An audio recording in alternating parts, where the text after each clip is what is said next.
we've seen over the past few years from the radical activists in the woke mob is that if you don't agree with every single thing that they push, if you don't have every single opinion that aligns with theirs, they'll do anything in their power to cancel you. And that's what JK Rowling, the author of the Harry Potter series, the creator of the franchise, that's what she found out over the past few years when she refused to bend the knee to a mob of transgender activist freaks by simply saying something that 99% of people in the world agree with, that men are men and women are women. And people are free to live their life the way they want, but you can't deny basic biology. And that was enough for them to target her for cancellation. And she's basically told everybody to fuck off, and it's paid off in a big way. Because despite the mob attempting to cancel her, she's getting likely more work than she's had in a long, long time. We found that out last year when Warner Brothers made the announcement that JK Rowling is going to be involved in a Harry Potter TV series. Basically, it's going to be a reboot of Harry Potter, this time put on Max. And we are getting more details about that over the last couple days. Harry Potter TV series zeroes in on premise as selected writers pitch their ideas to Max, including the idea that they're open to multiple different Harry Potter things being made at the same time. Whether that means people are finally going to get a Marauders show like they've been asking for so long, we'll see. But some people in the woke mob did not like that, including some media outlets. Disgusting Film. I would pull up this tweet, but Disgusting Film has had me blocked literally for years because clearly the people that run that account are fucking Omega level pussies. But this is what they wrote.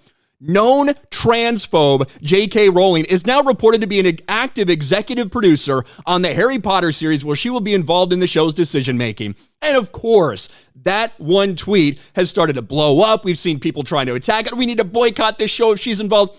No shit, she's involved. She's the creator of the franchise. And guess what?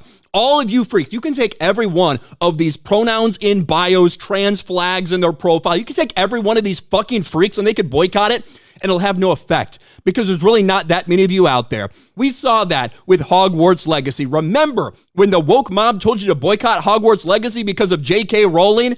And it became the best-selling game of the year. Something that hasn't happened for a franchise that wasn't either put out by Rockstar or a Call of Duty game since 2008. And if you want to look at book sales, well, that's been going pretty well too. Harry Potter profits soar as trans mob attempts to cancel JK Rowling. So her profits went from $7 million in 2022 to $12 million in 2023. So everything is looking up for JK Rowling, but it doesn't stop the freaks out there from desperately trying to cancel her. And again, I wish I could show you the tweet and the quote tweets and the replies to this, but I can't because Discussing Film has me blocked like the pieces of shit they are. But anyway, Rabbit Hole put this out. Known transphobe is how they refer to JK Rowling. This seems like a bizarre way to describe someone who merely wishes for basic biology to be recognized. On the bright side, since JK Rowling's involved, there's a fairly decent chance the new Harry Potter series will actually be good. Now, that, I don't think there's any guarantees for that. We've seen JK Rowling in the past make changes to what she wrote, say, well, this could happen, when clearly she never intended that when she wrote it. However, I have much more faith with her being intimately involved than I would without her being involved. We've seen the type of level of control she keeps over the franchise when they're building, the Wizarding World of Harry Potter at Universal Studios and things like that.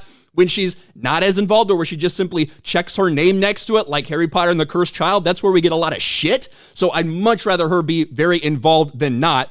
But here's another one that I thought was good. I should be used to it now, but it's still crazy that second wave feminists like JK Rowling is now just another transphobe, all because she believes women should have their own spaces. The most normal take ever. There is certainly no guarantee that the new Harry Potter reboot, the Harry Potter show, that's going to be any good. And I'm scared a little bit, but I'm also hesitantly excited as someone who is a big fan of the books, as someone who did also enjoy the movies, even though I really wish they would have stayed close to the books in certain parts. I enjoy the franchise a lot. I'm hopeful that it might be decent. I hope that it won't be a woke pile of shit, but you never know with anything coming out now. One thing is for sure, these freaks cannot stand it. The fact that you started off like that, not author of the most popular franchise of the 21st century, nothing like that. Known transphobe. And I think when you look at Harry Potter, obviously started in the 90s, crossed over to the 2000s, I can't think of anything else that's been created since then that is a bigger franchise than Harry Potter. It is absolutely massive. It's not going anywhere, and it doesn't matter how many screeching, blue-haired, fat, pronoun in bios, they, them, whatever. Doesn't matter how many of those freaks scream about it.